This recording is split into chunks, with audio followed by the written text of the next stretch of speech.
All right, everybody, welcome to Strength Through Movement. We got Brayden Ross from LCHS North Idaho, Coeur d'Alene. We got Chris Irvin from LCHS North Idaho, Coeur d'Alene. Both primary sports are football. So let's talk football. You're graduated, right, Chris? Yep. Yeah. And you're graduating this year, correct? Yeah, in June. Cool. Right on. Both you guys are going to college. Where are you going, Chris? Going to Ventura College in Ventura, California. Nice. Did you go somewhere right after high school, right? Yep. I was a walk-on at Washington State. Spent the last 2 years there. Now I'm going to JUCO, California. Nice. Tell us a little bit about WSU. It was a cool experience, I think. It was definitely like the only option I really had out of high school. Had a couple other lower level offers, but when I got that offer, I knew that was kind of like the one I needed to take. Had a connection through one of the coaches on the high school staff, so it was kind of like a good experience. You're like, hey, this is an opportunity. Yeah. So that was cool. It was just after like honestly seeing your spring ball game and seeing what level you can play at and how composed you are, especially. But after going through that experience and being a walk-on, what can you tell other kids that are going into college? Like, is there anything you would have done different, or would have you chose something different?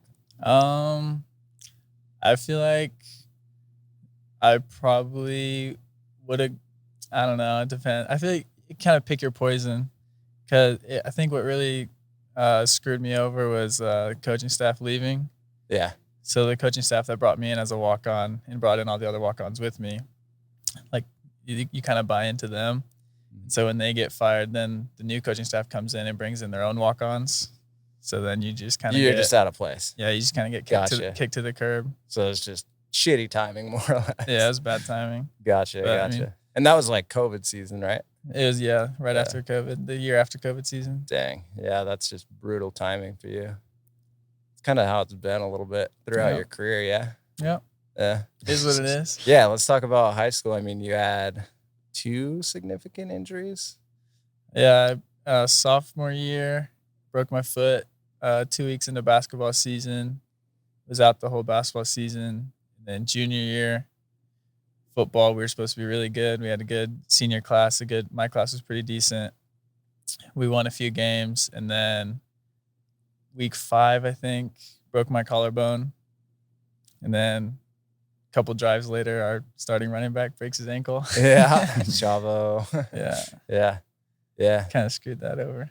So, like, with all these timing issues, I mean, like, anybody who knows you knows that there's no lack of talent there. Like, a lot of this has to do with timing and just shitty luck, more or less. Yeah. I mean, how are you going to negate from that going forward? I mean, the only thing you really can do is just put your head down and keep grinding. Yeah. Nothing else you can really do about it. You gotta. I'm big on like just being able to control what you can control. Right. Everything else that's uncontrollable, just let it be. You can't really do anything about it. Right. So just put your head down and grind, keep going. Yeah, no, I dig that. I agree with that 100% because, like, I mean, as being a college football player too, like, I know that every opportunity that you do get is so minuscule. Like, there's just little tiny gaps. Mm-hmm. Like, this is your opportunity, this moment right here. And if you're not ready for it, if you're not grinding and you're not prepared for it, you're screwed. You miss out on that opportunity. Well, I'm not prepared. Well, you should have been. Well, I don't have, That's exactly what I thought coming in the spring game that year. And we were down 50, 56 or whatever, and we get the ball with a minute left. And I was like, this is it. This is my moment to prove. And then I did what I did, and apparently it doesn't matter. So, whatever. I know. What is that? Yeah. Your team's down 50, 56. Is there oh, my bad. Go ahead. Yeah. Is there like a negative, like, what's the word? Like a negative stigma on like walk-ons? Like I've heard like a lot of colleges just kind of like. When I heard about that too in high school, it's like, oh, you're a walk-on. You're just walk on. At least at WSU, it's like, no, we're all together.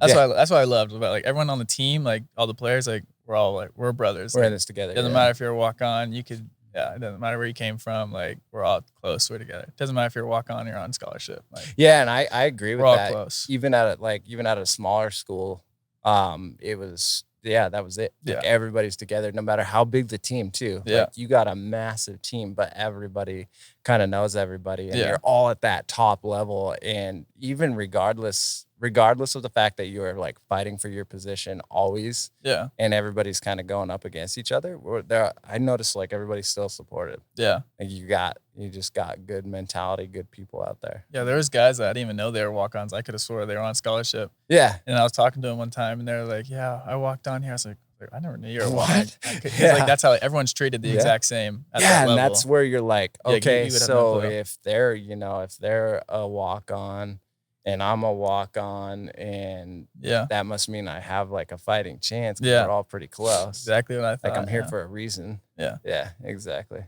Cool, man. Yeah, so you were down 56-50 Something through, like that. what was it? And then so he said he's gonna spot the ball at the 50-yard line because it's spring game, so it's all controlled. Obviously, it's like not realistic. But he said spot the ball at the 50, and we'll just go one last drive. And there's like 50 seconds left or something like that. We just call a 4 verts concept, and one of my guys threw it 1-on-1. He caught it in touchdown first play, Boom. and then Nailed he it. just called the game. Nice. That's Yeah. so cool, man. Yeah. That was a cool experience. Yeah, very cool experience. So then coming out of that, like, there's no negative connotation on being a walk-on. Like, it's not like if you're a walk-on, you're screwed. You're not gonna make it. It was more or less just the timing of the It's coach more getting coaching fired, stuff. Yeah. which had to do with COVID, right? Yeah. Yeah, because he wouldn't get vaccinated. Yeah. Right? He didn't want to get the vaccine. Oh my which- gosh, I could go off on a tangent about Yeah, I that know. too. Yeah. But we don't need to go down that road. And then, so then you get a new coach come in, and brings in a whole new staff. yeah, We breeding. So when I first got there, we already had like 7 quarterbacks. One of them was a Tennessee grad transfer, so he had 1 year left. But he's from Tennessee, so he's a stud. He's a dude. And he started at Tennessee. Then they bring in Jaden Delora. He's from Hawaii. He's a 4-star coming out of high school. Mhm. He was a starter. And then we had Cam Cooper. He's a 4-star out of Utah, and this is his like 3rd or 4th year. yeah. He's a stud. And then in my class alone, there was 2 walk-ons, so me and another kid, and then there was a scholarship guy from California. And these are all quarterbacks. Yeah. Yeah. 7 quarterbacks in one room. So when I first got there, I was like, I know I'm not like, I'm a walk-on as a freshman. I know I'm not gonna do anything this year. So like I was like, get through the season, do what I can on scout team. Get through like the winter program, and then hopefully in spring ball, do what I need to do. And then 4 or 5 weeks into the season, Coach Rolo gets fired. And then that just changed the whole dynamic of the team. So then everyone, not like everyone, but like most people graduate, a bunch of people transferred out. And then there's only like 3 quarterbacks in the room. Mm-hmm. And then as soon as the next coaching staff comes in, he brings in 2 walk-ons and 2 scholarship guys. So then we're right back up to like 7, 8 quarterbacks. Jeez, that's so crazy. Yeah, it was completely different, and you were on that other coaching staff's list or roster or whatever. So they're like looking at you like, all right, what do we do with this guy? Yeah. So yeah, when the walk-ons come in, they're usually like in the developmental group. So then like your whole like program, like lifting program, like strength and performance program is all developmental and just trying to like make you gain weight, make you faster, stronger. Cause you have the talent to play at Division I level. You're just like quite not there yet. Mm-hmm. You know what I mean? Yep. So they're just trying to develop you. Yeah. And so like we're all in that program, and then new coaching staff comes in. So then just the whole dynamic changes. A bunch of new people come in. It's just Exactly. So, I mean, all right, now you're looking at this 4-star, whatever, like these high level recruits. What do you think if you had played where they were playing, you would have been at that or considered a 4-star? yeah. Yeah. I mean, it's tough to say. Like, if I was there, I would have done better. It's hard. It's easy to say that when you're just sitting watching, but like, it's obviously completely different. It's way different competition down in Texas, or Oh yeah. compared to like We up know. here. Mhm. So it's definitely a lot more tough to get recruited from up here, just because there's no significant college around here. Nobody's looking around hardly. Yeah, it's tough to get recruited out here. You have to really put yourself out there and really go to these camps and stuff, which I tried doing, but I mostly went to like Boise State, Montana. Like I went around to all like the close camps. Yeah. Just because like it's tough to go down to like LA for a weekend and that's their kind of, big I mean, camps. that's where you're getting labeled or whatever as yeah. whatever At those level you are. camps, because there's always a ton of college coaches and ton of like recruiters out there, and that's kind of when they like rank you based on stars and stuff like that. Which Gotcha. I hate that whole stars thing because Yeah, it means it's- nothing. Because as soon as you get to college, like who It doesn't cares? mean It anything. doesn't mean anything. Yeah. Yeah, you could dog out and like beat them out of their spot. Oh yeah, there's been walk-ons that I've seen that are just like way better and way stronger and way more athletic than 5 stars that come in. You know what I mean? Right. They just had a good camp. Yeah. Right on. That's cool. Let's talk to Brayden real quick here. So you're just finishing up high school, just finished up your high school career. Yep. And how did that all go? How was your high school career, do you think? I mean, it wasn't the smoothest. Like, I didn't get the best grades or anything. Like, had to go to junior college, and like obviously I was getting injured all the time, but starting to get figured out. I feel like kind of like getting my foot down the right path and like just like staying motivated about things. Like, I thought about just going to college, and I was like, nah, like I would rather just go somewhere and like do something like I actually like doing. Cause like a lot of kids out of high school just like go to college and party. And like for me, it's more just like the clarity. Like I need to like know like, all right, well, Have a I'm just path. yeah, Have a I'm gonna direction. do something I want to do until Yeah. I'm told I can't do it anymore, pretty much. Right. Is that what football is to you? Yeah, and it's just like I know like when I get older, I don't want to live in regret. Right. So it's just like the clarity for me. No, that's a huge thing. And that, I mean, any athlete or any football player can say the same thing. Like you only get a certain amount of years. And Yeah. especially with football, like I haven't strapped pads on since my last college football game. So Yeah. like, it never happens again. That's what I think. I think it's really important, especially for like all athletes, all sports, to like just play as long as you can.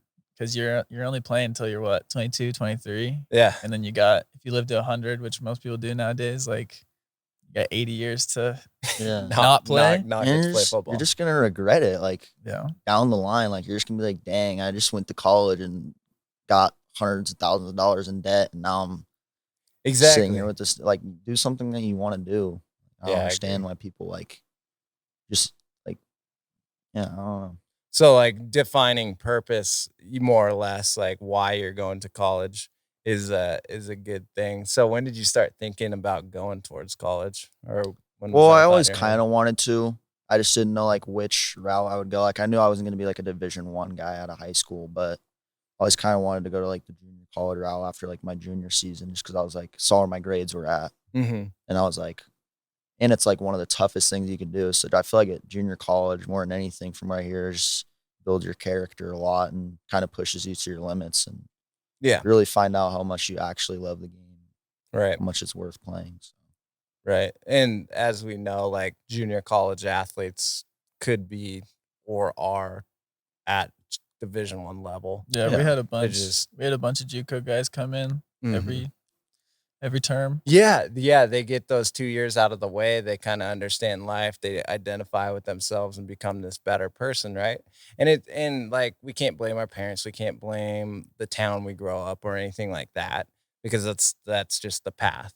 And we ultimately decide how hard we work. However, like when you get around people, other people that want to be better or other people that want to strive for more, that atmosphere kind of builds things up, right? Yeah. So I think it's really smart to go the junior college route, because then you're going to put yourself around those types of people that want to go up and up, and or the other ones that are partying and falling off, which I know you well enough that you're going to go up and up. So yeah, I think that's a really good option for a lot of kids who maybe, didn't understand how important grades were going through high school or those types of things, or weren't like mentored in that aspect, Yeah. more or less.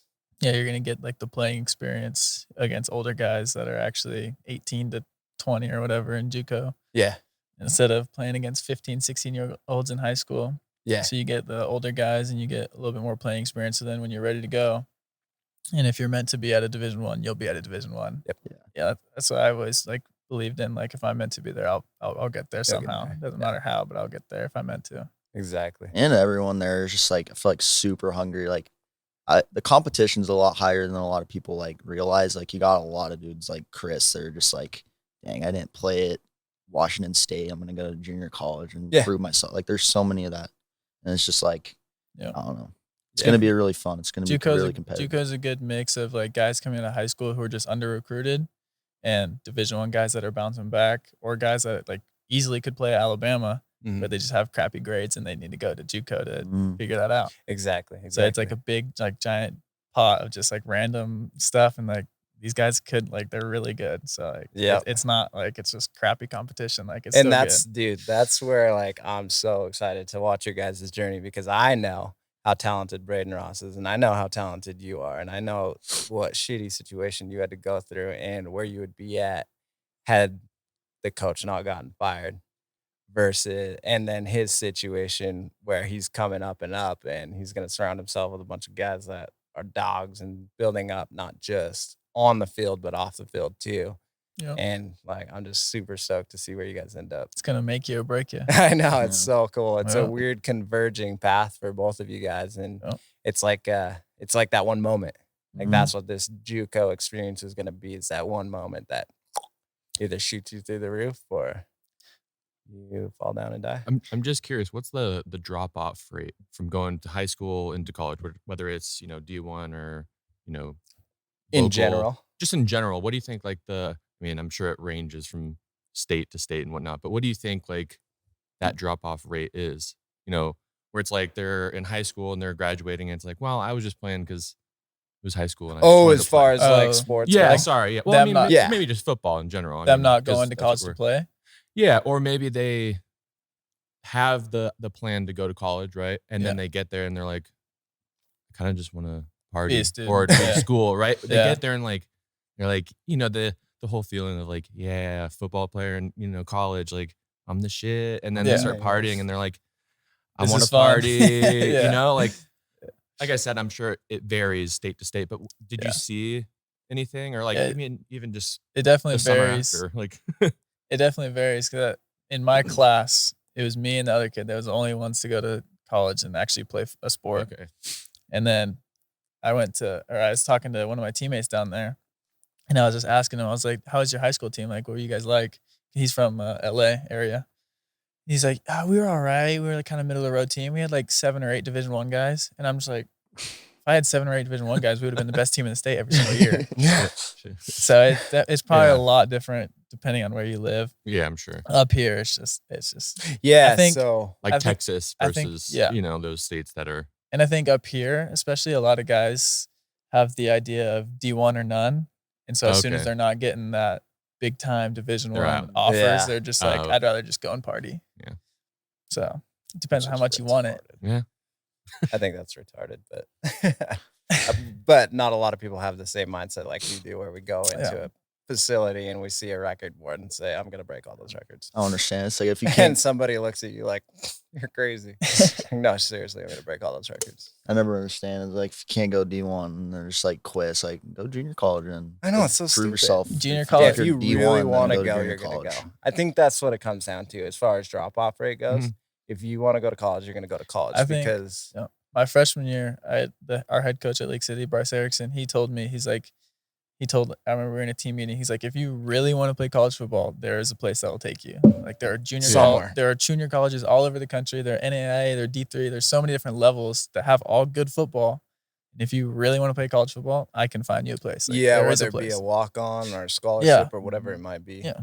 If you want to continue playing football for the next 2 to 4 years, like there's a place for you. And that's why I like, especially training kids, like I try to get it out of their head. I mean, at first, like, shoot for the moon, like amongst the stars. That was my thought process because it's the way we think. Yeah. Like Chris and I have a very similar mindset in that aspect. Like we just go after it. So when I train kids, I'd be like, go D1, shoot for it.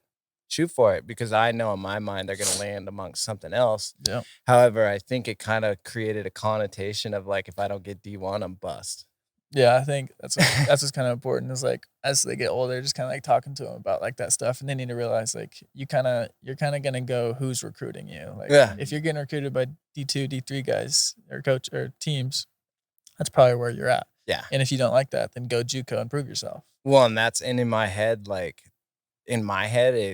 I knew like if it were me and if I didn't get D1, then I'd be like, all right, I'm gonna start here and go up. Like same mindset as Brayden, right?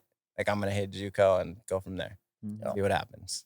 And that's what I mean. You have to have that mindset. Like having the same conversation with Colton, who is gonna be going to Idaho State, having that same conversation with him is like you can't put any expectations in your head, especially as a football player, because like your career could be over like that. Yeah. Like you got a concussion that's life-threatening, or you snapped your knee in half, or whatever it might be, you know? Like it could end like that. So you should never put any expectations out there on how high a level you are, or whatever. Like I agree. I think as you get into high school and you start like thinking about that kind of stuff of playing in college, you should just be like, my goal is to play in college. I don't care what level. I don't care where at. My goal is to play in college, and my next goal is to get school paid for. Exactly. So if you can get a scholarship at a Division II, that's way better than walking on a Division I, because then you got to pay $40,000 plus in tuition. Look at the bigger picture. Yeah, you're still getting the education because you're getting free education. You don't have to worry about money or anything like that. So I feel like the main goal should more be getting school paid for than going Division I. Exactly, because why? You have 80 years of your life left after football. Yeah. You know what I mean? I always looked at it too as like going to junior college route, like you have to pay for everything. Like school's not expensive, but you have to pay for rent and everything. So there's no point to go party your ass off at a fraternity at USC instead of just like kind of just lock in for 1 to 2 years, see where you're gonna fall. Yep. No, I agree with that. And like going back, so going back to your high school career, like you've suffered a couple of injuries, right? Yeah. And how does that affect you mindset wise? I don't talk to you as well, but how does that affect you mindset wise going towards college? Well, in high school, I played running back. I'm switching to slot receiver, so I think it'll be a little bit easier on my body. Yeah. I was also like a really undersized running back in high school. Like most running backs, probably like 180, 200. I was about 160. Mm-hmm. So just more of like I was already like pretty much a receiver just out of the backfield. So I think that switching to a position with less contact will kind of help me avoid those injuries, and a position I think I'm more naturally fitted in. Yeah. So I agree with that. Yeah. Does it like, did you ever like consider like crap, my hip, or you're just full force, I'm going to college. I'm going to that's always kind of been my mindset. I've always also been like, just probably a good thing. I've always been like overly confident in myself and like, this is what I'm going to do. Like I'm going to make it happen kind of thing. Yeah. Like I've always just like kind of believed in myself and like always had like, that's always been like implanted in my brain. Like this is what I'm going to do ever since I was like a little kid playing football in the backyard. It doesn't matter who's in my way. It doesn't matter what gets in my way. I'm going to figure it out. Yeah, I like that. That's a good mindset. So with you, when did you decide that you were going to go to college and play football? Always. Always? Yeah. I knew like that. I always had that goal. Like I knew it was going to happen. And then towards like my senior year, I had one Division III offer going into my senior year. And then, which if that was going to be my only offer, then I would have just gone JUCO. Yeah. And then I started getting like more smaller teams and smaller universities offers like throughout the season. And then like after the season, I still didn't really have anything major or anything. And I was starting to like, kind of get like worried. Mm-hmm. And so I started talking to Coach Menard, who went to JUCO. He went to City College, San Francisco. Mm-hmm. And so he had that connection. So he's like, dude, if all else fails, I'll find a JUCO for you. Like I know a lot of the JUCO coaches in California. Like I can help you out. So if you absolutely need to go JUCO, I can help you out with that. And then playing basketball my senior year, I get a call from WSU coach, and he's like, "We got a walk-on spot for you if you want it." So I was like, I think I just took that just because then it's like you're in a Division I room right there right now, so it's just kind of easy. Mm-hmm. Right. Yeah. No, that makes sense. And like, so with your injuries, Is there any time throughout your entire high school career that you wavered? No, I think because mine were just like bone breaks. Yeah. It's nothing like his, like with the hip and stuff, like, which can kind of Something that can be ongoing. Yeah, or like knees or anything. Knock on wood. I've never had any knee problems or anything like that. I haven't had a concussion, so I just feel like all mine were just like bone breaks or just kind of happen. So I haven't had anything that can kind of carry on and like continue coming back. Right. Exactly. Gotcha. So, right on. That's awesome. So you're going to Ventura now, right? Mm-hmm. Where are you going? It's called Glendale Community College. It's in Los Angeles. Awesome. How close are you guys? It's like an hour-ish, hour and a half. Like, what are the odds of that? Yeah, it's Oh, kind of okay. crazy. Add traffic, the LA traffic. Oh, Yeah, maybe it's it's gonna be 4 more- hours. it's gonna be more than California. an hour. This guy knows. If it's it. rush hour, maybe 5 hours. Yeah. It's ridiculous. Seriously? Yes. It's Dang. insane. It's probably not as bad where he It'll ruin is. your week. Yeah. Yeah, it's gonna be bad where he is because he's actually in LA. I'm a little bit north, probably like an hour north, 2 hours north. So Gotcha. Like right in between Pasadena and Hollywood, and I'm just in the middle. You're So right in the it's middle just of it. like yeah, it's just gonna give me more motivation to get out of there as fast as I can. I think, Right. So. yeah, I hate big You can cities. get out of there in a year. Get out of there in a year. It gives you anxiety, dude. Like knowing that like you can't get on the if anything happens, like you can't leave the city. I don't know. It just gives me Yeah, Yeah, you I gotta feel- plan ahead. Like you gotta be Yeah. like, well, okay, if I want to go here to the beach yeah, at 12, For 5 I gotta minutes. leave at like 9. yeah. yeah, you Yeah. gotta plan your whole day around it. Like if you want to leave like your little bubble, like your little area, you gotta plan your whole day around it. I haven't been exposed to it a lot, but I agree. Like even around here, like It's starting to get busy. it's starting to get Especially in busy. the summer. Yeah, exactly. And I know like with the fireworks shows and stuff like that, those were my first kind of big experiences coming from Havre, Montana, where it literally takes like 2 minutes and 37 get seconds to anywhere. get all the way across town. Like just coming up from downtown Coeur d'Alene up to here during like 4th of July. Oh god, dude, I was it's like, a mess. what is this? What is happening right Yeah, it's a now? mess now. Yeah. That's what I'm only gonna drive to and from practice, and that's it. I don't think I'll leave. I don't want to drive down there, dude. I'm gonna get so angry at people. Yeah. I already know. And it's like Exactly. in call, like especially playing a sport, I feel like it's like I've never really looked too far into like the location that you're in because I feel like you're not gonna really have time to like maybe like one day out of the week you're gonna have time to do something. I go don't do know. something Yeah, else. like, Yeah. you can Yeah, correct me if going I'm into wrong, that, how like- much time did you have when you're at Yeah. Wazoo to actually like go out and Do stuff. yeah. We get he gave us pretty much like good time off. Yeah. But there's obviously NCAA rules where we have to do stuff and where there's times where we like can't do anything.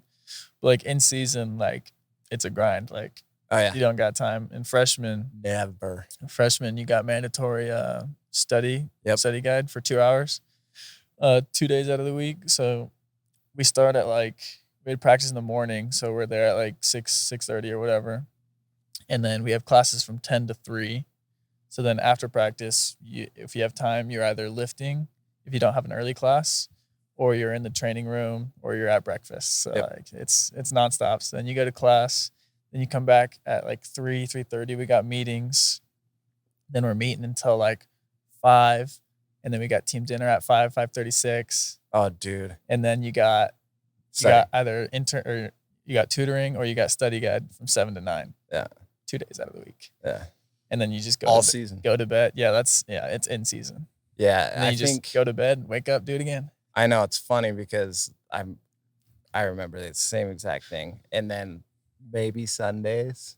Yeah, they give us Sundays off. Yeah. So they travel if it's travel, they'd get back Saturday night. They'd give us Sundays off because then the coaches would probably go in Sunday and go over film and stuff and Mm-hmm. do all that good stuff. And then Monday mornings after a game was usually a full team meeting to talk about the game and talk about moving on to the next week and next opponent or whatever. So yeah, they'd give us Sundays off. So usually Sundays. I don't know if it was a Montana thing or what, but even after games on Sundays, we'd have to get together as a team in the morning. Sunday morning. Sunday morning, Yeah. just to make sure that we weren't screwing around Saturday night. And they would just get us together as a team and we'd go on like a 2 to 3 mile run. I'm not after joking. the game. No, Every we did Sunday. that. Yeah. But in season it's a grind. The winter program, so after the season, you'll get a little break off.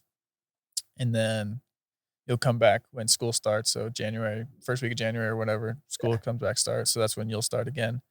And winter program's even worse. And it's then a that gets freaking grind. I know you get those little 2-week yeah sections of winter time. program's a where you're grind. You're doing performance and just like conditioning and stuff in the morning, lifting in the afternoon. Then you're probably meeting with coaches and stuff later on in the afternoon.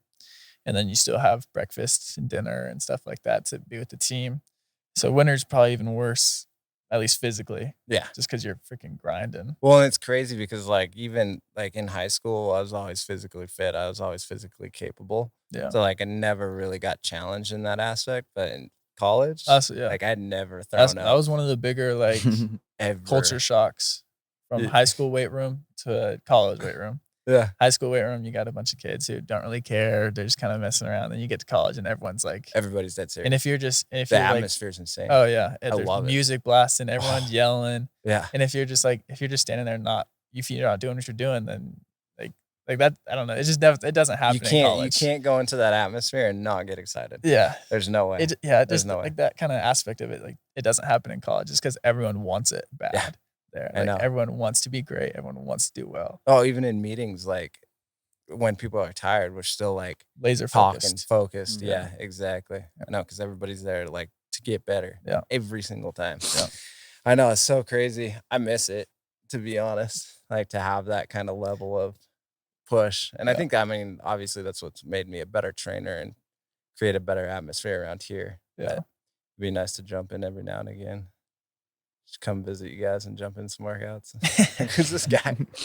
I don't know. He's a weirdo. Some old guy. Yeah. But yeah. So do you have any questions for me? Do you want to just give the explanation on the questions, what he's doing? Oh yeah. So just so they know he's like, yeah. Yeah. So switching gears. I've done this for a couple of the people that I've trained, a couple senior projects. Brayden Ross is doing a senior project on personal training, group training, sports performance training, whatever it may be, and strength or movement, having your own facility, right? Mm-hmm. Yeah. Yeah. So he's got a few questions for me that I'm going to answer, and we can kind of talk the talk. So what made you want to become a personal trainer? When did you know this is what I'm going to do? That's a loaded question. So yeah, obviously a lot of people ask that question, but it's ever morphing. Like my why continually changes. But to first start, I have a sister who is handicapped, mentally retarded, cerebral palsy. So I've spent a lot of time dealing with her and having that patience and watching her grow up miserably because she's always tight, can't move. Just I'm always had it in my heart. God, I don't even know what I would do if I didn't have sports, if I couldn't move the way that I can. Yeah. And so I would always find ways to have her find joy in life. So I taught her how to ride the 4-wheeler. Literally would jump on the back of the 4-wheeler with her. I taught her how to steer and push the throttle. And then I would hold on to the back of the 4-wheeler while she was doing it. Then I kind of let her go off on her own.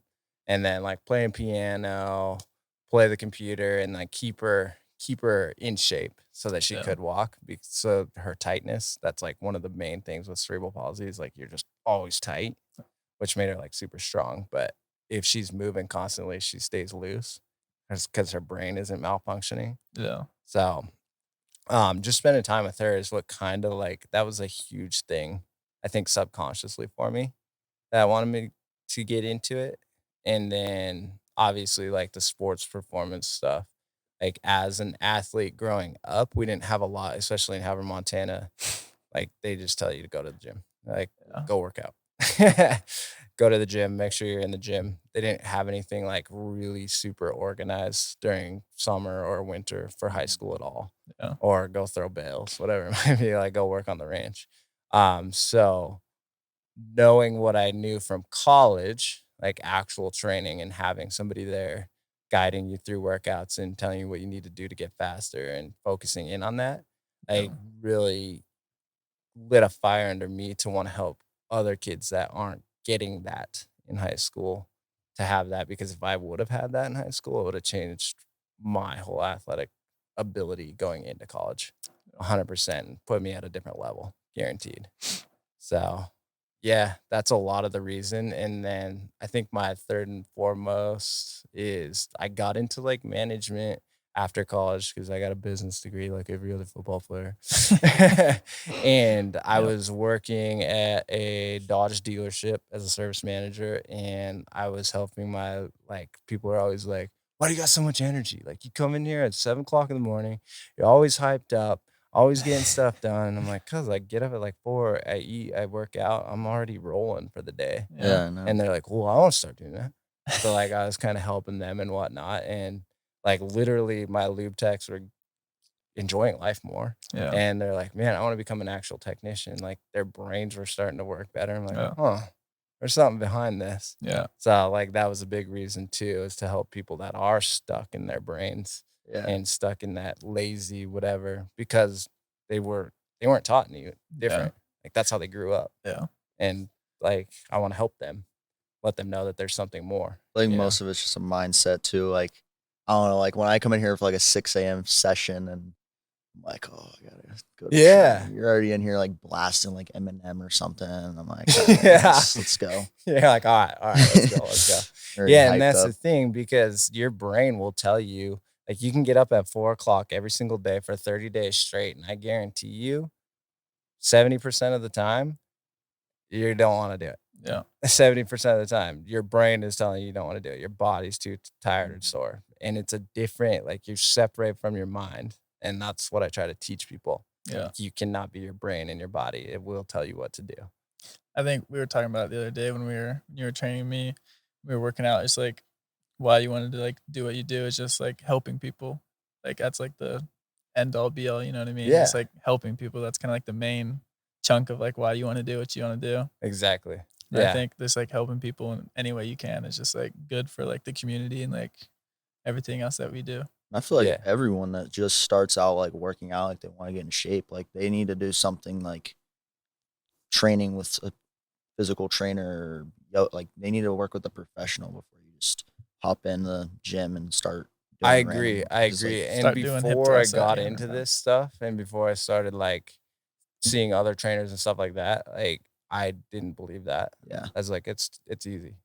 And everybody's got that mindset. Like, I don't know, like, yeah, it's more expensive, but it's also like you're gonna be getting hurt. Like, I wish I would have invested more into a trainer early on in high school instead of lifting 2-3 times my body weight and getting injured. Right. And and doing it the right way. And well, that's the other hard part, especially with young men, is like trying to get them to understand that is one of the hardest things in the world. It's hard to ask for help. Yeah, it's hard to ask for help, exactly. Yeah.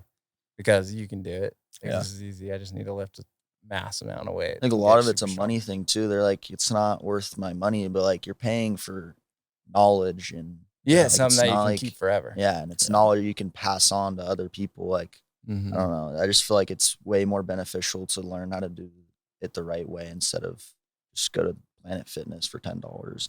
And you can. I mean, you got athletes that are at a high level already, and like even with like Colton, when I trained him for, I think I trained him maybe like a month or 2, but he was just like, I'm stuck, I'm plateaued. I need to figure out how to get over that. I need to figure out how to jump higher. I need to figure out how to put weight on. Yeah. And like just giving him as much as knowledge as I could, he can take that on now. And sometimes that's all you need is 1 or 2 months. Yeah, you don't just have 1 to, or 2 months. Like, I don't know. Sometimes it's nice to be in trainings because you can't be motivated to do it on your own, but.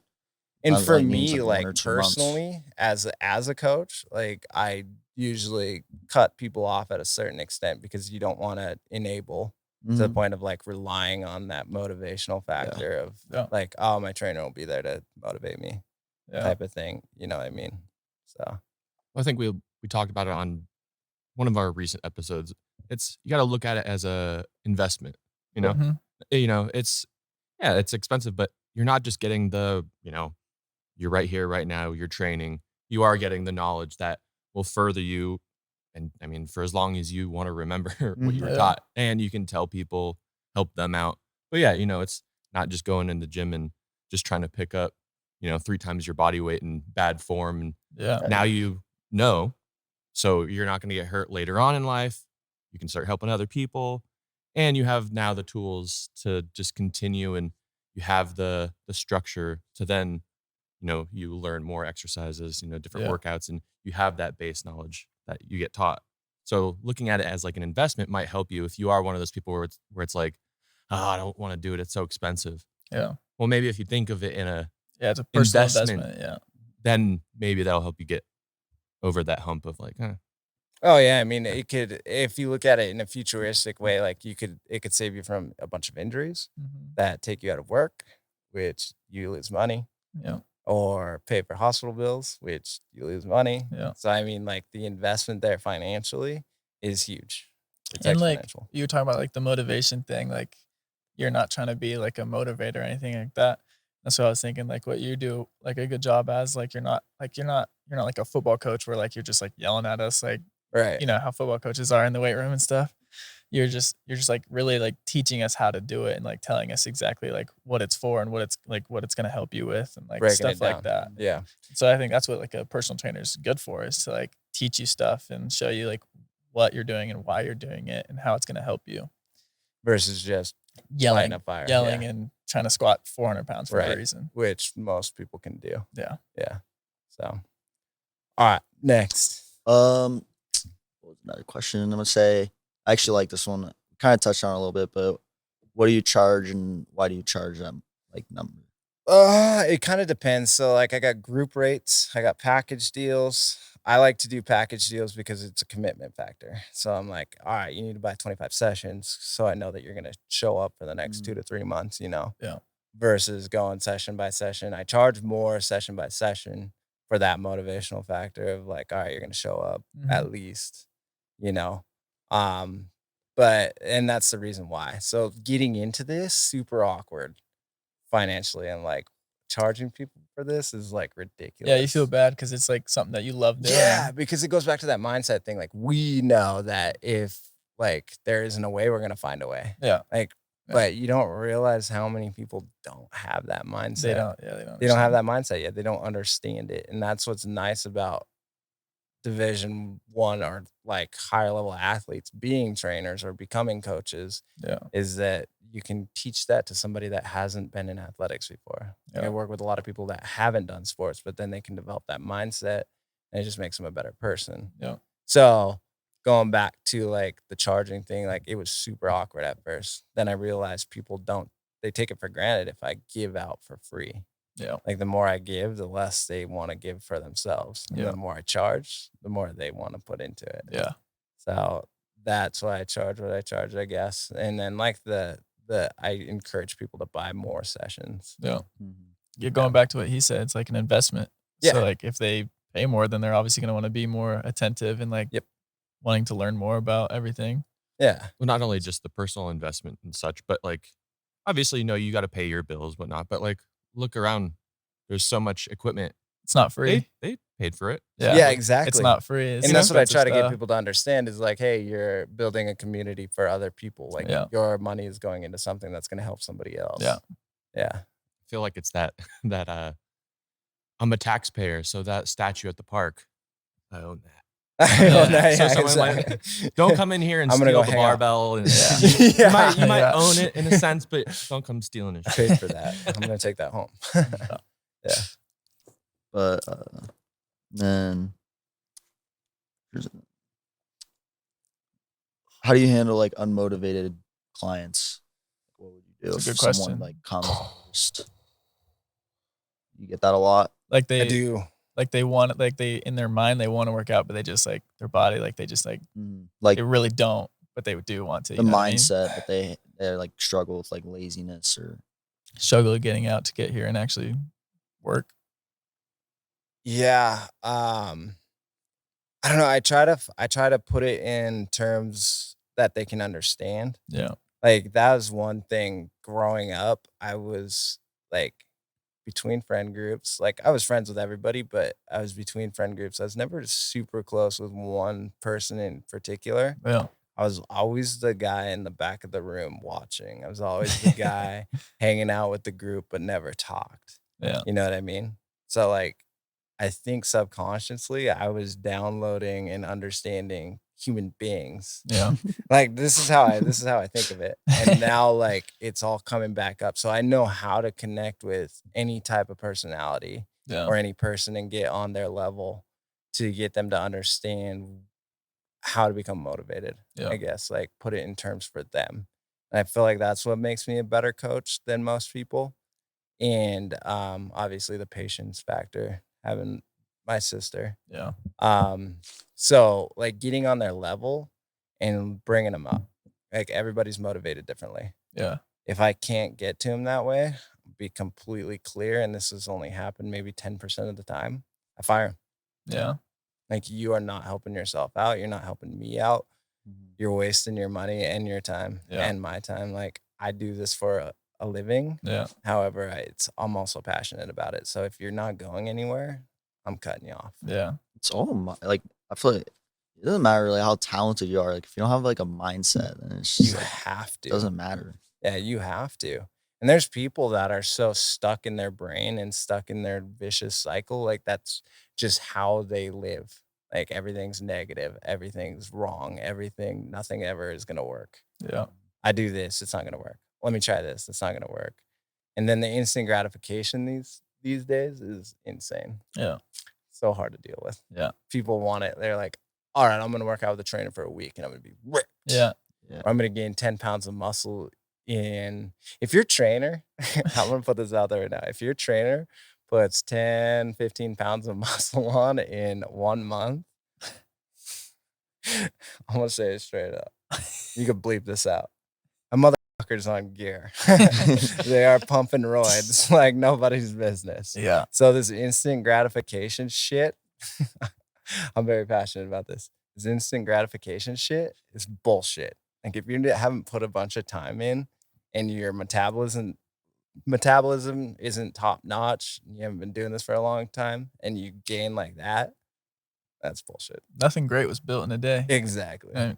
No successful business was built in a day or a week. Well, yeah, It's and a lot over of people time. are like, well, how do you stay ripped? How do you stay ripped? I'm like, I've been doing this for years. My metabolism is where it's at because I've been doing it for years. This has been this way for years. Yeah. Takes 10 years to become an overnight success. Yeah. I love that one. Yeah, exactly. Exactly. And now nobody notices because nobody sees the work you put in. They don't care.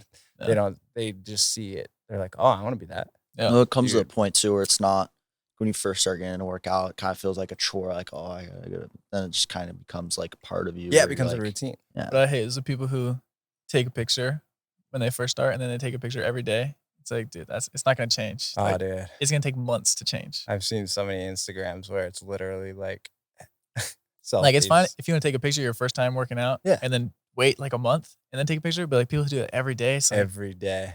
you're just It's gonna like get weighing yourself discouraged. every You're just gonna day. get discouraged. Yeah, why am I not It's gonna seeing it? fluctuate. It's like, Yeah. well, take one and then maybe wait a month. I did core yesterday. Where are my abs? Yeah, I know. Like, I know. it doesn't just Cheesecake. happen like that. It takes a while to build up and gain muscle and actually change your body. Exactly. And I think, and like, I'm going way deeper into all of this because I've been doing it for so long. But like, everybody's got seasons too. Like, your body goes through seasons, and Yeah. especially like in a place like North Idaho where we have a bunch of actual seasons. Yeah. Like, we go through different phases. Yeah. And our body holds water differently, and Yeah. we eat Oh, yeah. differently, and we sleep differently. Mhm. So we literally have phases, and you just got to accept that. Yeah. I think a lot of people are like, no, I need to be shredded 24/7, Yeah. At least 365. for me, it's like you could go to the gym and just get strong, but like I feel like training, especially with you, is just like it's more like you're gonna get strong mentally, even more than physically, which is kind of why I buy into it. It's because like pushing yourself to that limit. It's like you're not gonna like want to do that on your own until you do it here a couple times and you realize like how far you can go, and then it just becomes easier and easier as you kind of get in a rhythm. It's like I don't want to do the workouts that you give me, but like they're gonna push me. Yeah. It's gonna help me. Like, I know get that's stronger my mentally. medicine. Yeah. No, I agree 100%. And I'm the same way. I mean, like, even as a trainer, I got to have something to shoot for. So I sign up for stupid things like CrossFit competitions. I've never been in a CrossFit gym in my life, but I'm going to do one in June. Yeah. And like Spartan races, and like I fought, and all a bunch of different stuff. Like I try to find something to just stay hard here in my head. That's Stay kind of hard. That's kind of Get what I hard, was stay thinking hard. about. Get hard. that's kind of what I was thinking about the other day. Is like right now I have so much like motivation that like I don't need any extra like we were talking about the other day with the other kids that are in here, and I was like, I don't need music when I work out. I don't need music when I train. Like it's all up here. Like it's in your head. I've got so much motivation. I don't need energy. I don't need energy drinks at 4 a.m. Like I get up, I go. I got so much motivation. Like I don't need. And then purpose. I'm sure by the time I'm done playing or done having that much motivation, I'm sure then I'll probably start needing some extra motivation. Well, and I think that goes hand in hand with life. Like if you sign up for these things or if you set yourself up for this kind of stuff to give you that motivation, like a lot of people are like, well, why'd you sign up for that? Or why you do that? Like, what's the purpose? I'm like, well, I want to experience life too. Yeah. Like doing a Spartan race in Seattle or Denver or wherever it may be, right? Yeah. Like there's life experience with that too. Yeah. Like you get to fly out there, be around different types of people, and that's another big factor, like not just physically, but the mental experience. And so anything else? Next question.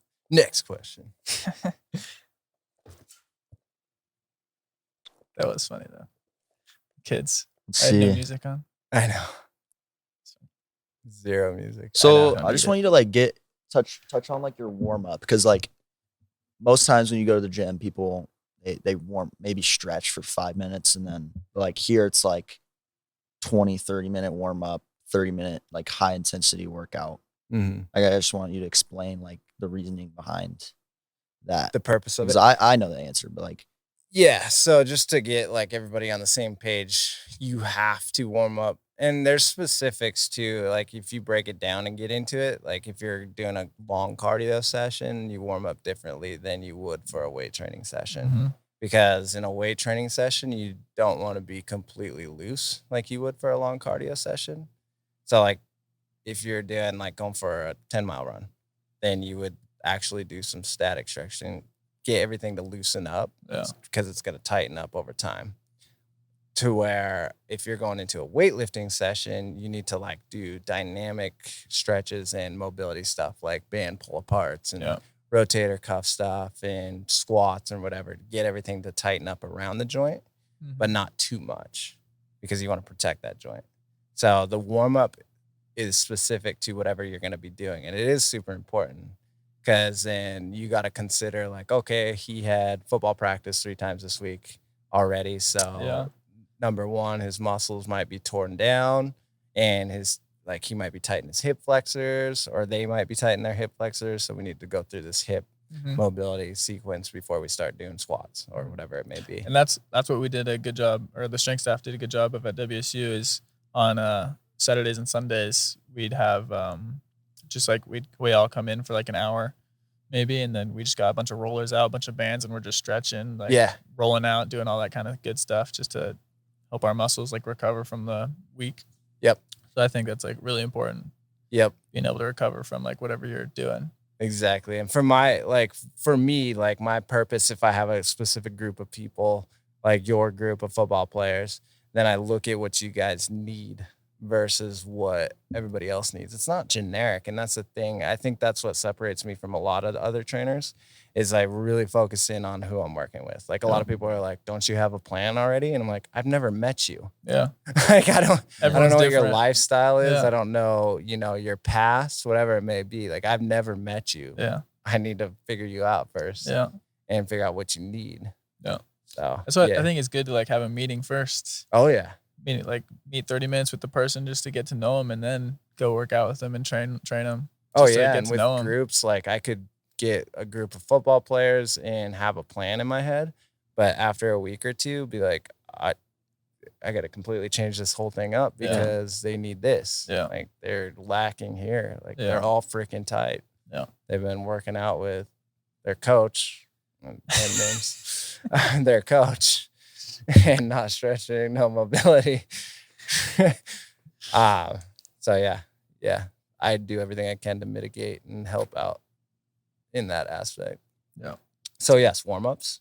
Yeah, and Depends. it just prevents injuries too. Preventing injuries, super important. And I like it too because like whenever you're done warming up for 30 minutes, you're like, all right, like your body's ready to go at that point. Like you're not Because there's a lot of times, like, when you haven't warmed up, like, in your younger years, where you're halfway through the workout and you're like, I feel good now. Yeah.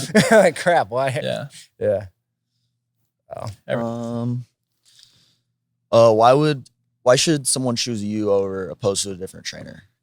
I don't know. That I don't fight with that. I really don't. Yeah. I think there are specific trainers for specific people, if I'm being completely honest. Yeah. Like, there are a few times, and it's few and far between. Like I said, I spent a lot of time with a lot of different personalities, so I usually connect with most everybody. Yeah. But there are times where, like, I know it's not gonna work. Yeah. Like, our personalities don't match. Yeah. Like, after a week, I won't be able to motivate you because I look at things differently, and you flip my brain switch a little bit in a sense of like, okay, you piss me off. Like, you're lazy or whatever it might be. Yeah. So, like, I know that there are certain personalities for certain people. Yeah. So I think, and on top of that, like, this industry is so broad in knowledge that there are a whole bunch of other trainers right now that probably have different knowledge that could be very helpful. Yeah. So I think everyone's different, and like they know, like they're all at different points of their lives, and like what you're gonna teach them is gonna be completely different than what like a bodybuilder is gonna teach them, obviously, because just like what you do in the weight room is a lot different. Exactly. But going back to like knowing my individual, this is why I would choose me over anybody else. Is I'm humble. Yeah. Like, if I'm working with Chris and like we hit a dead still and we're trying to figure something out, I'm gonna go, if I don't know the answer, if I don't know how to help, I'm gonna go research and figure it out. Yeah. I'm gonna figure out how I can help. I'm gonna figure out what movements we can do to make it better. And that's because I know that I don't know everything. Yeah. So if we do hit a stop point or I can't help, then I'm gonna go figure out how I can help. And it's like, it's not just like basic weight training where you're just gonna do like split squat. Like, you're gonna, like, train with Chris, you're gonna learn something new that you're gonna add and have forever. Exactly. Yeah, that's what I noticed when I started working with you. My senior year, like after high school, was like I didn't like I knew a lot less than I thought I did in the weight room. Like, just because in high school weights, it's just generic. Yeah. Go bench or go squat. Which, like, I can't. So, I mean, I don't talk crap on those coaches or those programs and stuff because, like, what do? You got 50 kids in one class. It's like, so hard to teach have everyone. A generic. Yeah, you have to have really basic and easy movements. And hope that every one of those kids is smart enough to like bend it and move it the way that they need to. Yeah, because even when you teach the 6th, 7th graders and you have complicated stuff, they get confused. So I couldn't even imagine trying to teach 50 plus. 50, yeah, I know, and that's why I try to keep my groups like 8 to 10. Below 10, yeah, per trainer. Part of it too is like you start to like your mindset kind of starts to like rub off on you, or you kind of think of like working out with like a whole different perspective, and like there's so many different ways and so many different things you could do. Yeah, and it number one, like, I don't like doing the same thing over and over and over again. And I know there's 50 different ways to do one movement or one work something specifically. Yeah. So that's the other dynamic of it. Last question, I guess something more. It's not really for my project, but just talk about like your sports career, like high school. How'd you end up at Montana State? Like, honestly, it was super weird. It's kind of the same situation. I didn't even think I was going to college, to be completely honest. I was like this close to signing up for the Marine Corps. No joke. And my high school football coach was like, what's your plan after high school? And I'm like, Coach Purcell? No. So, all right. So go back to the beginning. I had Coach Purcell my freshman, sophomore year. Oh, gotcha. And I was one or two. There was only 2 sophomores on the state championship team with Coach Purcell. Yeah. Which he's literally probably my favorite coach ever. He's a good dude. He's a really good guy, and he's freaking awesome. Like, most positive. Like, that's where I got the I will find a way mentality. Like, he will find a way to win or do whatever it takes to do whatever. And like, his wife even talks about him. Like, dude comes home, mows the lawn, like fixes this, fixes that, and is a full-time college coach. Yeah. Like, I just don't know how he does it. It's just a mindset. People always think like, well, how do you have so much energy? Because Just a mindset. It's a mindset. Yeah. It's not All how a much mindset. energy you have. It's your mindset. Yeah. You create the blockages and the low energy Yeah. by thinking negatively and saying, I can't do this or I can't do I'm that. tired. I'm tired. Yeah. Yeah. If you think you're tired, You're going to be you're tired. right. Yeah. If you don't think you're tired, you're right. Yeah. It's kind of like that. So freshman, sophomore year, I had Coach Purcell. We won state my sophomore year. I was both varsity and junior varsity that year. Yeah. And junior varsity, we played a team called Cascade outside of Great Falls, Montana. And it was their homecoming. They wanted to play our JV because like they wanted to go all out on their homecoming and have like a big victory. We ended up beating them 42-2. Our JV did. JV? Yeah. That's awesome. They got a safety on us somehow. I can't remember. But I remember their coach just flipping out on the sideline, slamming the clipboard, freaking out. And That's like funny. me and the guys are like, oh, it sucked to have that guy as the coach because we had Purcell. He's freaking amazing. Yeah. And then Purcell moved up to AA, which is like the highest level in Montana. Yeah. And we figured out we were getting a new coach and he was going to come in and talk to us and walks through the doors. It was that fucking guy. It was that guy from Cascade. You're like, the one throwing the clipboard. Like we all looked at each other. We all knew. Yeah. We all looked at each other like, no way. Yeah. Like this is my hell. Yeah. No, It's like exactly. no freaking way. Especially when coaches are like that. It's just I would like, say we could go into that. Just all of our coaches that we've had, Oh. and like how they can either motivate you and make Or you want to be better, or demotivate. just yeah. like I know with a lot of kids in my class, it was the exact opposite. It's like they had high hopes, wanted to play in college, and then our coach, tore them down and just like they didn't. for high school? Yeah, Talking they high just- school? Yeah, they just Yeah. didn't love the game anymore. For just because of coach. my experience, it was always, there was 2 kids on our team that were actually getting recruited by Division Ones. And then there was no one, like the NAIs would come and like there was no set like NAI, like pretty much like Division One. Like nobody really helped me get recruited. Like I feel like back on what Chris said, like if you really want to get recruited, like you can. Like you can Yeah. play college sports if you have the mindset. Mm-hmm. That's kind of where I was at, like just on Twitter, like posting workouts, posting like me running routes, sending thousands of messages, thousands of emails, maybe Yeah. get 1 or 2 responses. Like Yeah. you just have to like be hungry and like understand like this is what you want. Like you just got to keep putting yourself out there. Yeah. Mm-hmm. Yeah, and that's kind of the big difference, like going back to my era versus your guys' era is number Social media. one. I think I had MySpace. I don't remember. And I didn't even get a MySpace until like, because Haber, Montana, like we're 20 years behind in Yeah. itself. Yeah. But I don't think I even had MySpace until senior year of high Yeah. school. Like no joke. I didn't have a cell phone, nothing. So how am I going to college? Yeah, I feel like it'd be a lot like harder to get recruited, Yeah. especially out of a smaller town back then than it is Oh. now. Because now you got Twitter, and like every college coach in the country has Twitter, and they're reaching out to guys and they're posting. Yeah. Seeing Like all every these single coach smaller that I got, towns. every single coach that I got into contact with was through Twitter, except for maybe a couple. Yeah. But Yeah. It's That's just it's crazy a to me. good and a bad thing, I think, because like a lot of kids like to compare themselves to other people. Be like, well, Yeah. why is he going here? And like, I'm better than this. Like, you can't do that. You just gotta put your head down. focus and, on like, yourself. Exactly. which is also like a lot of kids don't advocate for themselves. Like last summer, like when I would go to camps, like I would go to like Eastern Washington, Idaho, like Montana State, and like all these kids are just going to the camps, paying their $60 and just like going through the motions. I'm like, I need to get this coach's number. Like I know that's like good. no one And else that's- is like, And that's fear. I he think a has lot of it that's fear. 500 Twitter DMs. Like I need to find a way to get this coach's number. So like Yeah, when I was at Eastern Washington last summer, like I did all the running back stuff, and they were like, I was talking to the coach. He gave me like the running back MVP or whatever. I got the guy's number.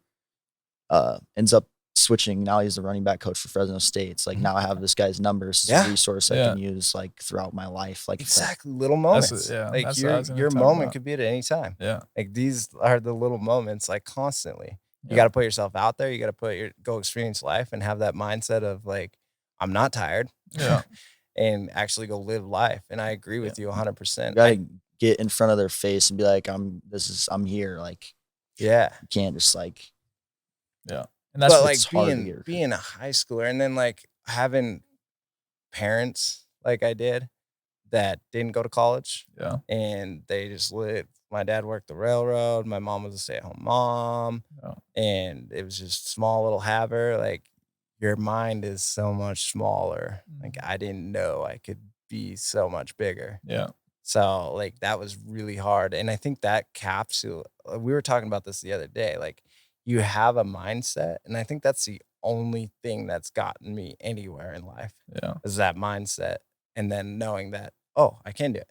Yeah. Like, getting out of my parents' house, getting out of Haver, Yeah. and like actually stepping out of the fear, the comfort zone, and going. And like, because I have that mindset. Yeah. But we were talking about it the other day. Some people just don't. Yeah, And they that's just don't have fine. that. I think there is a greater balance in the imbalance. Like, Yeah. some people, you know, they're comfortable living just a low key life, and that's fine. Yeah. Like, I think We need if that. you're happy and Yeah. you find joy in life and you're doing what you want to do, then do it. Great. But other people just have a mindset to lead and make something great and be bigger, you know? And I think that's like talking about this college football and all these college sports things, like, those are your people. Yeah. Like, strive for more. Yeah, You're like he either was gonna want to talking go or you're about- not. But he was talking about like at camps, like trying to like get yourself out there. That's like definitely something that I struggled with because I was like so shy as a kid. Yeah. Like it's so hard. It's like uncomfortable to like go and like actually talk to someone like you have no clue who they are and like they're this college coach. So like you look up to them and you're like, that's kind of like Eyes are scary. big, Yeah, yeah. your eyes get all big. So that's like something that like kids need to start doing is like you got to put yourself in You uncomfortable. gotta go out of your uncomfortable. comfort zone Yeah. and not be scared. Like, Yeah. what if he These are says just no? He human says no, beings. but Yeah. like, That's the worst thing that can You're- happen is he just says no or just doesn't you respond or don't- whatever. it's only gonna help you trying to figure out a way to get the guys. And I would suggest getting the guy's number Yeah. because Yeah. that's his actual contact, not his Twitter. Yeah. It's thousands of DMs in it. He's not Yeah, gonna look. and at that's all it is. And it's just like pushing that fear aside. And like, I played with, when I was a sophomore, Mark Mariani. He was a senior when I was a sophomore, and he like 160 pounds in high school, wide receiver. Yeah. And I think he ended up getting up to like 200 pounds playing for U of M, the Grizz. Yeah. But it was always like his personality. Like, Yeah. dude had a good personality. He talked to people. He put himself out there. He wanted to be better at baseball. He wanted to be better. Like, I literally played baseball with him my entire life. And his personality and want for more out of life is what got him to where he was. Like, to Yeah. get to the professional level is that. Like, you got to make the connections. You got to talk to the coaches because then they go to different places. Mhm. Like, they could be coaching in the NFL someday. Yeah. Like, oh yeah, I remember talking to you at that camp. You really stood out. Yeah. Yeah. Like, your personality was great. Some mindset too, like just like working out. Like, it's just like you just got to come out of your comfort zone and understand. Like, it's just a mindset. Just Yeah.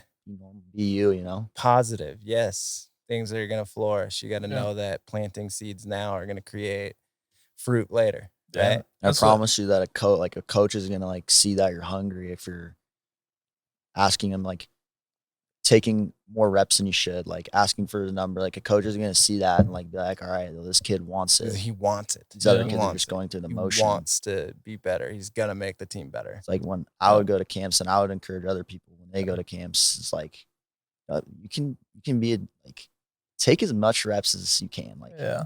I would literally cut the line, be like, I don't. And the coaches would love that. Yeah. Like Yeah. they love Yeah. that. So So yeah, so encapsulating all that and me being a trainer and all that, like, my why is a lot of that. I had fear. I feared everything. Yeah. Like, I did not know my potential. Like, I was more powerful than I realized. And I think that's a big thing for me too, is to help kids realize that have the right mindset and that are being crushed by fear. Yeah. Like, you can go. Like, you don't have to go to the Marine Corps. Like, that's literally what I was going to do. I was days away from signing, like, the next day, Yeah. signing papers, going to go to MEPS, get it all dealt with. Wanted to go through like special ops because I knew I could handle it Yeah. and become like a SWAT officer, you know, do the thing 9 to 5. Yeah. And like, then my coach, that one coach, like, that I am talking shit on, Yeah. I was throwing his clipboard and he asked me, he's like, what are you doing after high school? I'm like, going into the Marine Corps. He's like, why? And I'm like, I don't know what else to do. Like, what do I do? Yeah. And he's like, you can get a scholarship. Like, you're talented enough. You can get a scholarship Anywhere. tomorrow. Yeah. Like, let me talk to somebody.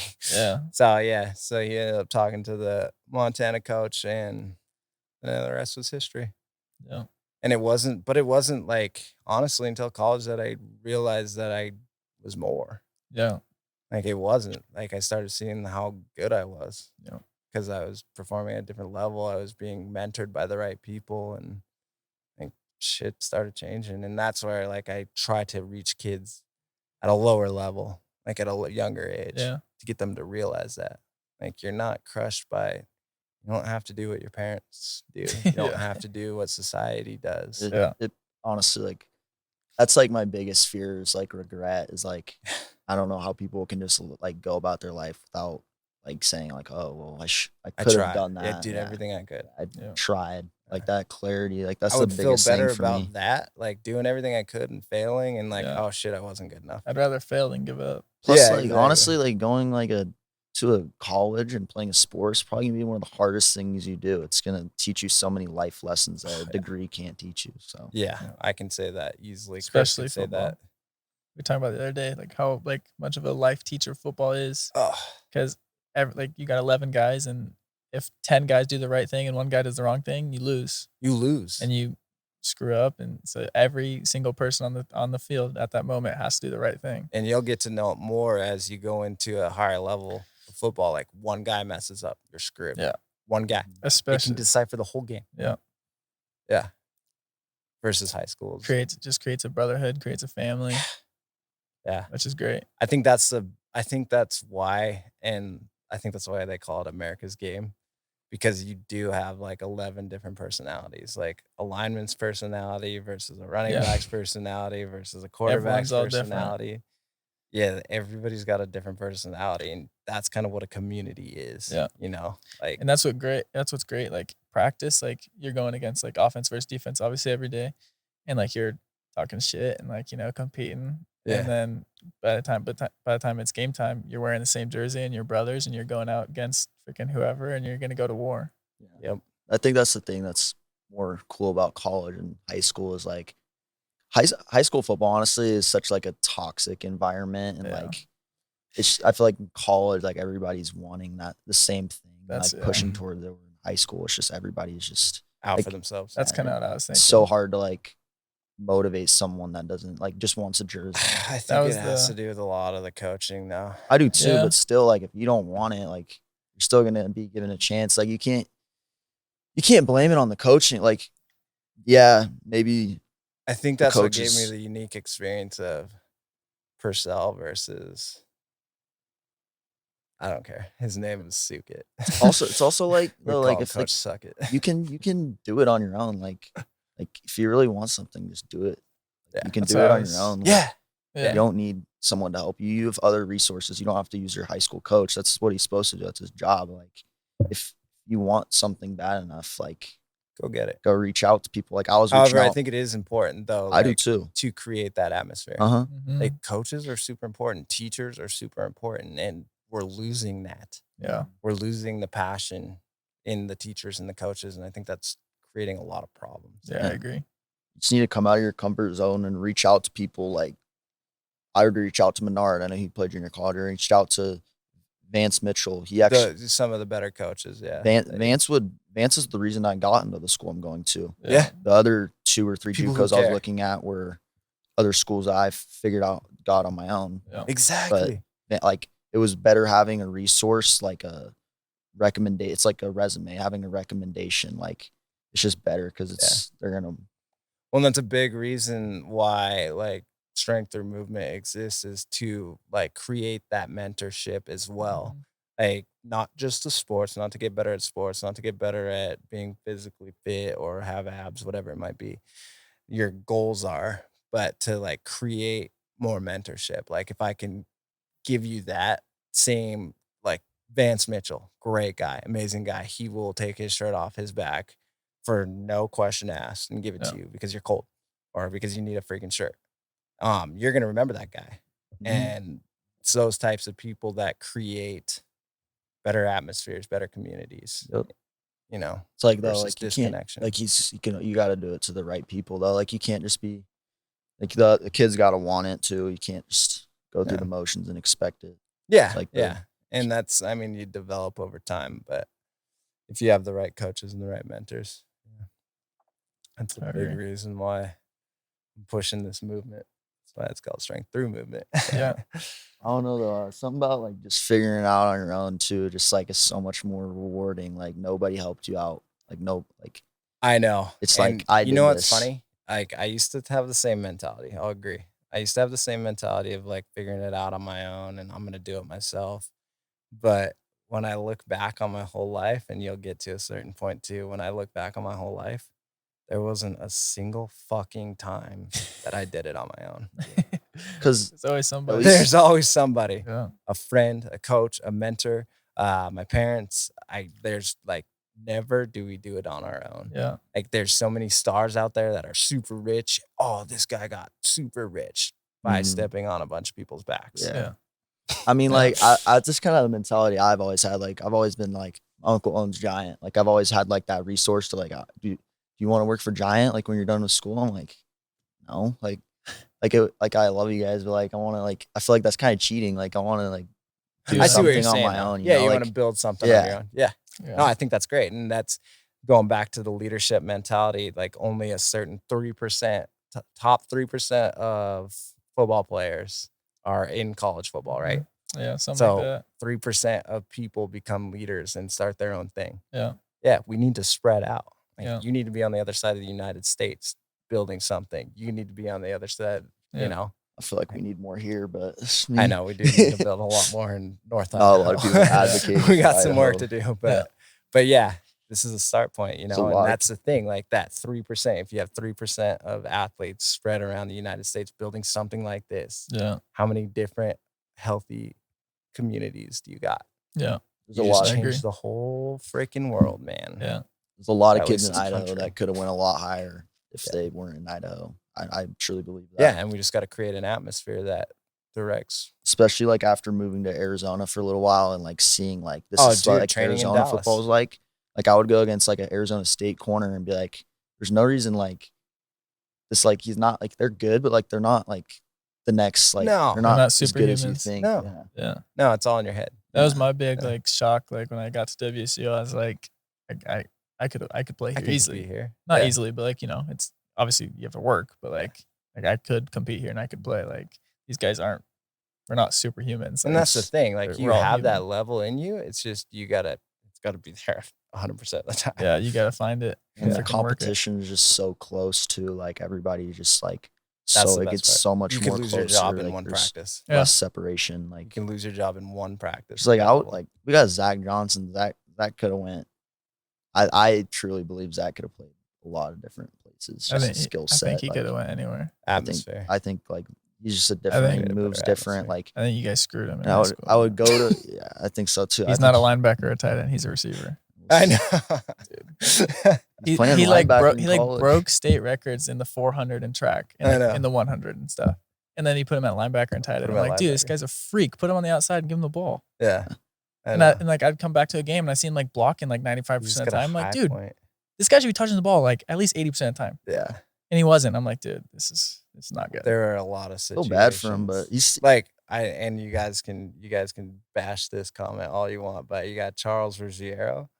If you give the guy the ball, he will fucking run. Like, yeah, no, he's a freak too. And they threw him to him like one time all last year. Yeah. Like, there are a lot of situations where I'm like ripping my hair out. It's a little bit frustrating for sure. Yeah, I know. We can go on to that subject for a long time. It's just like you start to realize like I would train with this one kid who had offers from like Nevada, UNLV, like all these schools. I'm like, Zach's better than this kid. Like, why does he have all these? But this is why we need guys like you guys coming back and coaching, though, because you get people who have never played. I'm not going to say names that have played at that level. Like, maybe they have played at lower levels, but they don't understand. Like, they don't understand what I see when I look at your guys' mechanics, where you guys belong on the field, or your personality and how, I see that because I played at a higher level. Yeah. Right.